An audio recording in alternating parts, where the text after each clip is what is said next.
저의 결혼은 완벽했습니다. 국제기구에서 일하는 아내, 명문대 교수 출신 장인어른, 해외에서 성공한 처남, 홀로 살아온 제게 드디어 가족이 생겼습니다. 그런데 우연히 발견한 장인어른은 낯선 사람이었습니다. 거친 사투리로 돈 이야기를 하는 모습, 방치된 화환, 사라진 3억 원. 하나씩 무너지는 진실 앞에서 저는 깨달았습니다.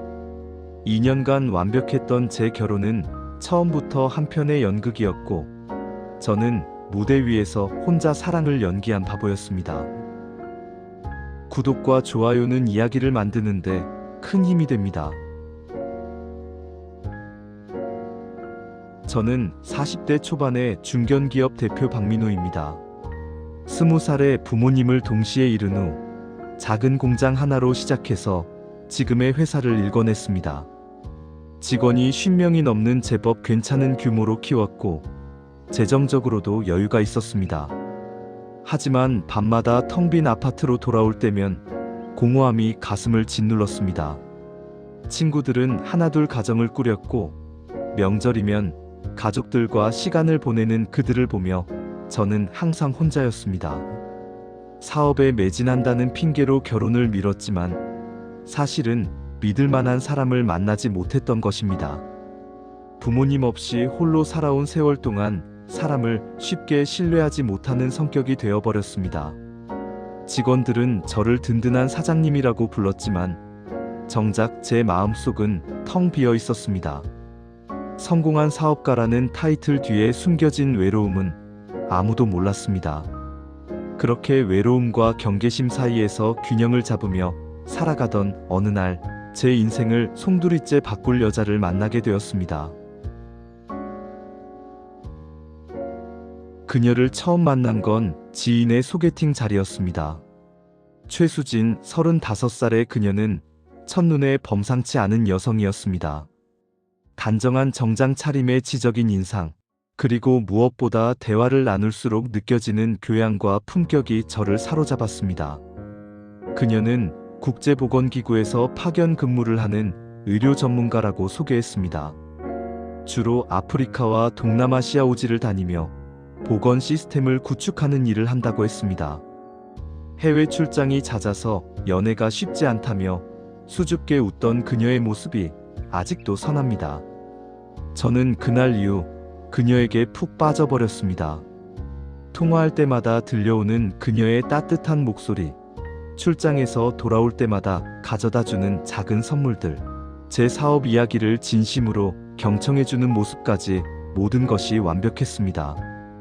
특히 제가 힘든 일이 있을 때면 위로의 말을 건네며 옆에 있어주던 그녀가 천사처럼 느껴졌습니다.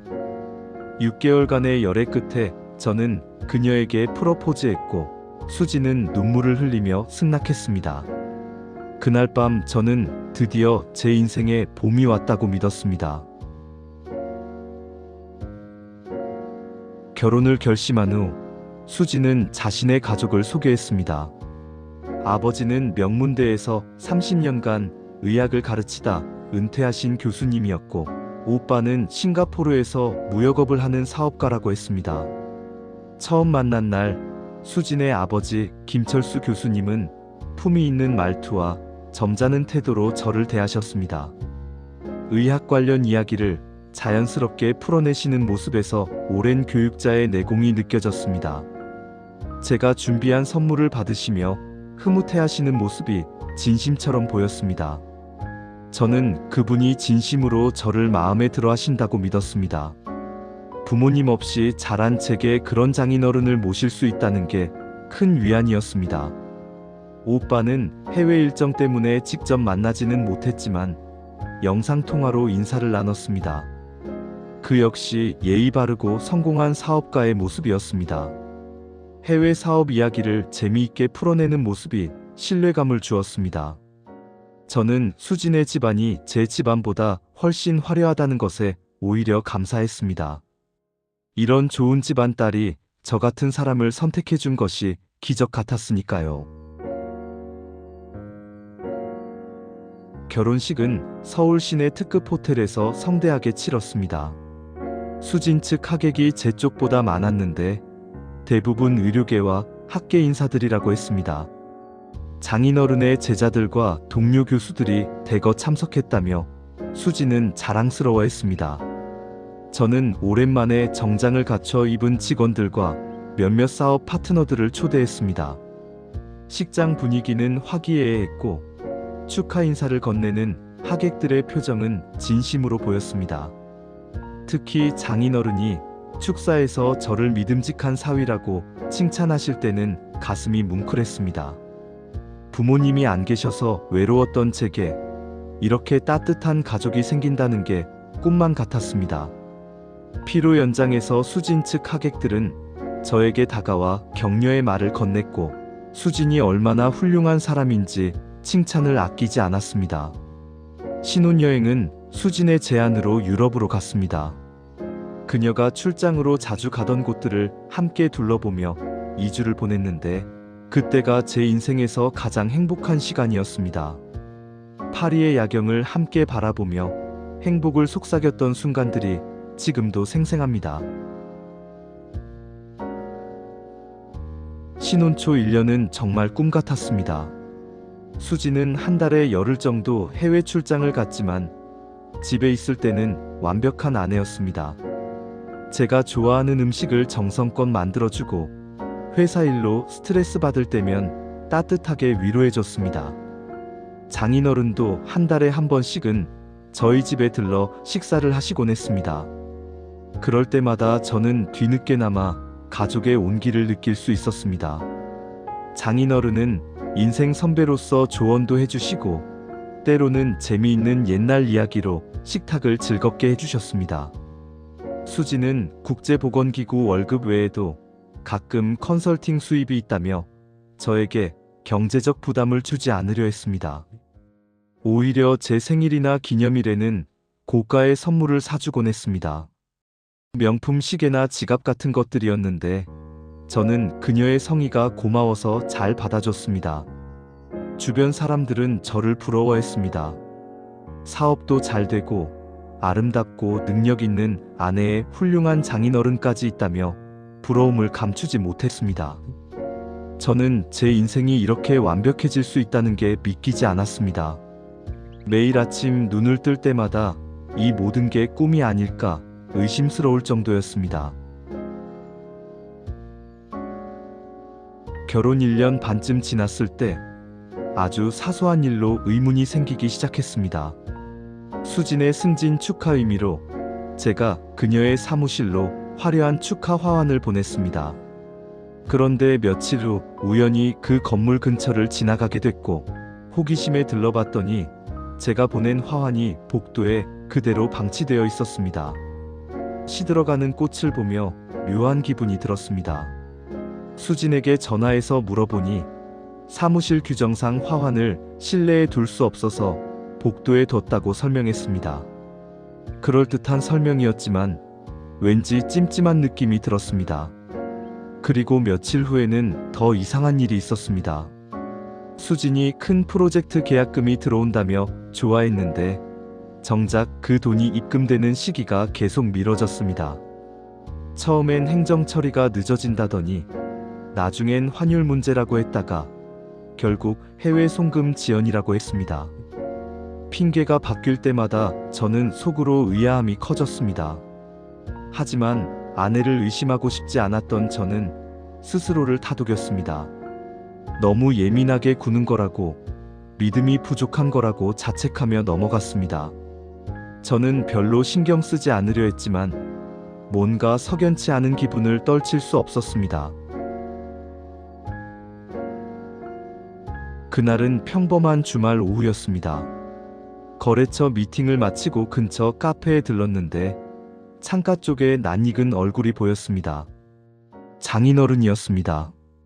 반가운 마음에 인사하려던 찰나 그분이 젊은 여성과 대화하는 모습이 눈에 들어왔습니다. 그 여성은 서류 뭉치를 내밀며 뭔가 설명하고 있었고 장인어른은 불만스러운 표정으로 고개를 젓고 계셨습니다. 저도 모르게 발걸음을 멈추고 그 대화를 엿듣게 되었습니다. 장인어른의 목소리가 들렸는데 평소의 점잖은 말투와는 전혀 다른 거친 사투리 억양이었습니다. 이번 역할은 너무 힘들어서 돈을 더 받아야겠다는 내용이었고, 매번 고급 레스토랑에서 연기하는 것도 쉬운 일이 아니라는 불평이 이어졌습니다. 제 심장이 쿵 내려앉았습니다. 역할이라니, 연기라니, 이게 무슨 소리인가 싶어 귀를 더 기울였습니다. 그 여성은 계약서에 명시된 금액 외에는 더 드릴 수 없다고 단호하게 답했습니다. 저는 그 자리에서 얼어붙고 말았습니다. 온몸이 굳어지고 머릿속이 하얗게 변했습니다. 도대체 무슨 계약이고 무슨 연기란 말인가요? 제가 2년간 모셔왔던 장인어른이 배우라는 말인가요? 카페를 나온 후 저는 한참을 차 안에 앉아 있었습니다. 방금 본 것이 현실인지 의심스러웠습니다.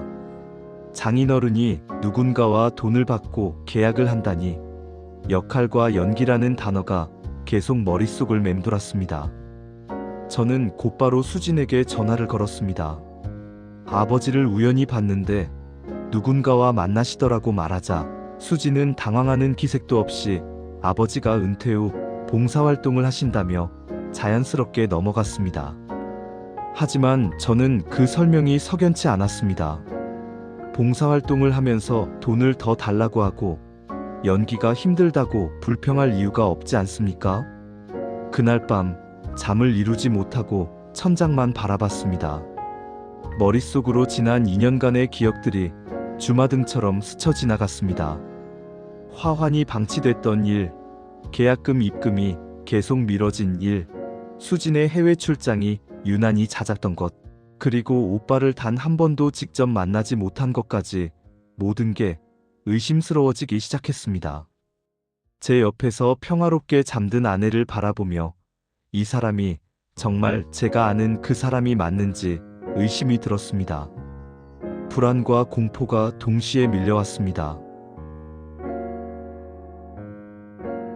다음 날부터 저는 조심스럽게 조사를 시작했습니다. 먼저 수진이 다닌다는 국제보건기구 사무실에 전화를 걸어봤습니다. 최수진이라는 직원이 있는지 문의하자 상대방은 그런 이름의 직원은 없다고 잘라 말했습니다. 저는 가슴이 철렁 내려앉는 것을 느꼈습니다. 다음으로 수진이 졸업했다는 대학교 의료경영학과에 동문 확인을 요청했습니다. 역시 최수진이라는 이름은 명단에 없었습니다. 믿을 수 없었습니다.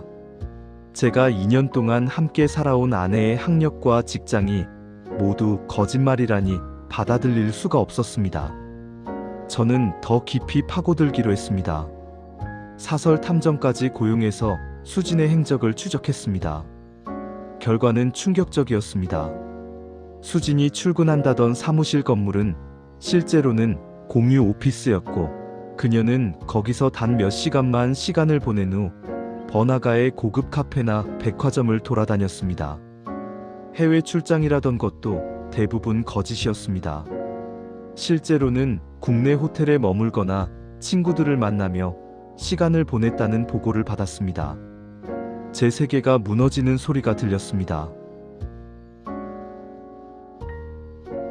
탐정이 건넨 보고서를 읽으면서 저는 제 인생이 무너지는 것을 느꼈습니다. 수진의 본명은 최수진이 맞지만 그녀의 실제 출신은 제가 알던 것과 완전히 달랐습니다. 그녀는 지방의 가난한 가정에서 태어나 고졸 학력으로 여러 직장을 전전했다고 합니다. 국제보건기구 경력은 완전히 조작된 것이었습니다. 더 충격적인 것은 장인어른으로 알았던 김철수 교수의 정체였습니다. 그는 실제 교수가 아니라 가족대행 서비스 업체에 소속된 배우였습니다. 연극 배우 출신으로 이런 역할을 전문적으로 하는 사람이었다는 것입니다. 결혼식에 참석했던 수진 측 하객들도 대부분 엑스트라였다는 사실까지 밝혀졌습니다. 보고서에는 그들에게 지급된 일당까지 상세히 기록되어 있었습니다. 싱가포르에서 사업한다던 오빠도 존재하지 않았습니다.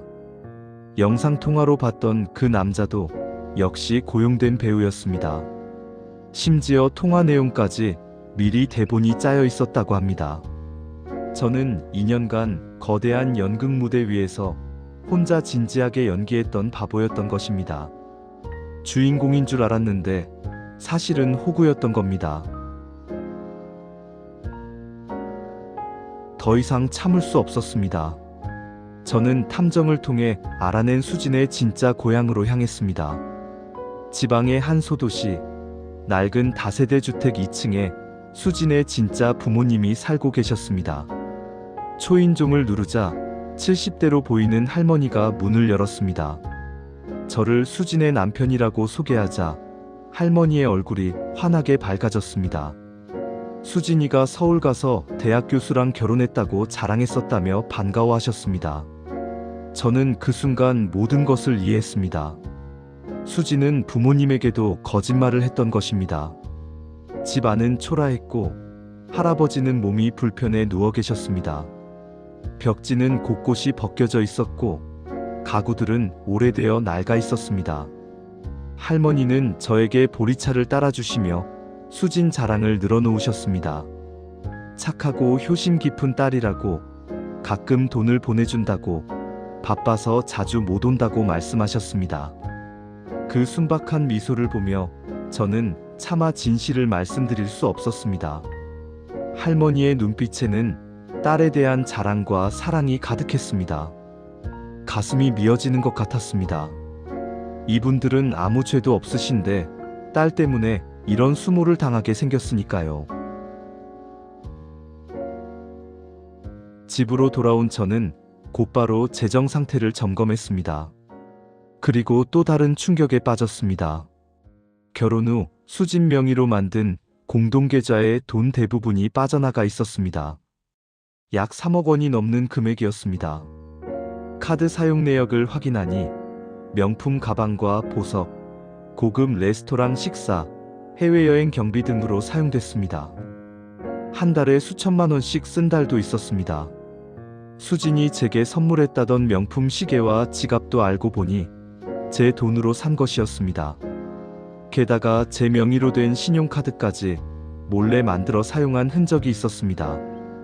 그 카드로 가족 대행 업체에 수수료를 지불한 내역도 발견했습니다.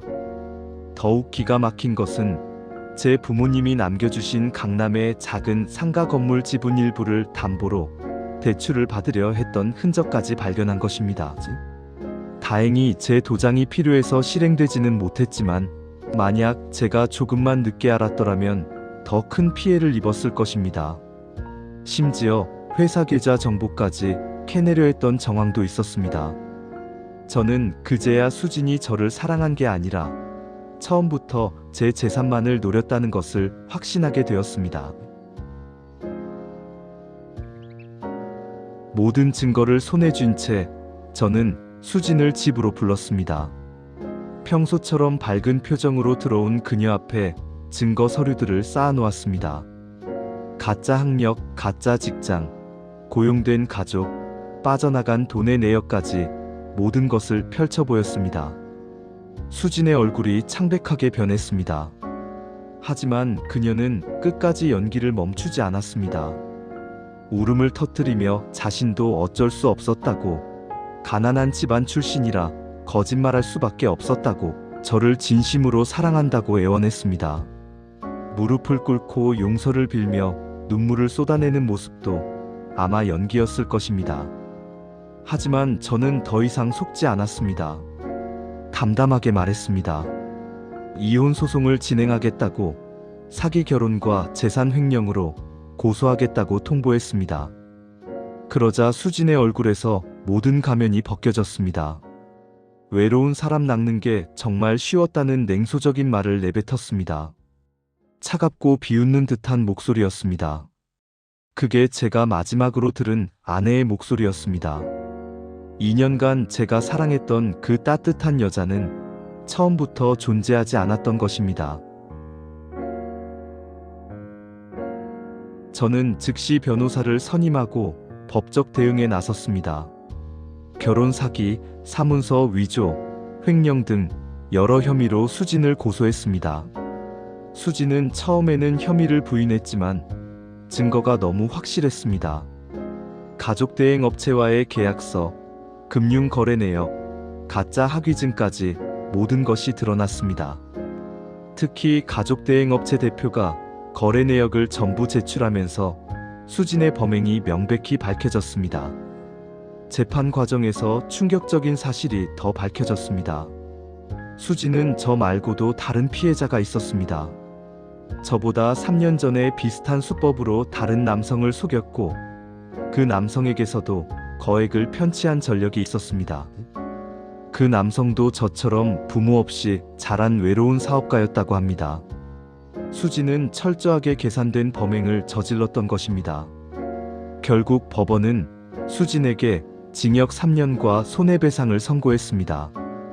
가족 대행 업체 배우들도 사기 방조 혐의로 처벌받았습니다. 하지만 이미 사용해버린 돈 대부분은 돌려받을 수 없었습니다. 법적 정의는 실현됐지만 제 마음의 상처는 쉽게 아물지 않았습니다. 2년간의 결혼 생활이 모두 거짓이었다는 사실이 밤낮으로 저를 괴롭혔습니다. 그로부터 1년이 지났습니다. 저는 천천히 제 삶을 재건하고 있습니다. 사업은 다행히 큰 타격 없이 유지되고 있고 직원들의 지지 덕분에 다시 일상으로 돌아올 수 있었습니다. 수진에게 빼앗긴 돈은 아까웠지만 더 큰 손실을 막았다는 것에 위안을 삼았습니다. 이 경험을 통해 저는 많은 것을 배웠습니다. 외모나 학력, 직업 같은 겉으로 드러나는 조건만 보고 사람을 판단했던 제 자신을 반성했습니다. 진짜 중요한 것은 그 사람의 진심과 인품이라는 것을 뼈저리게 깨달았습니다. 화려한 스펙보다는 소박하더라도 진실한 마음이 더 귀하다는 것을 이제는 압니다. 요즘은 상처받은 마음을 치유하는 데 집중하고 있습니다. 심리 상담도 받고 오랜만에 취미 생활도 시작했습니다. 등산을 다니며 자연 속에서 마음의 평화를 찾고 있습니다. 아직도 가끔 밤에 혼자 있으면 그때의 배신감이 떠올라 괴롭지만 시간이 약이라고 믿습니다. 언젠가는 진심으로 저를 사랑해줄 사람을 만날 수 있을 거라 희망합니다. 이번 일로 사람을 더 믿지 못하게 된 게 아니라 오히려 진짜 가치를 보는 눈을 갖게 됐으니까요. 그게 제가 이 고통에서 얻은 유일한 선물입니다.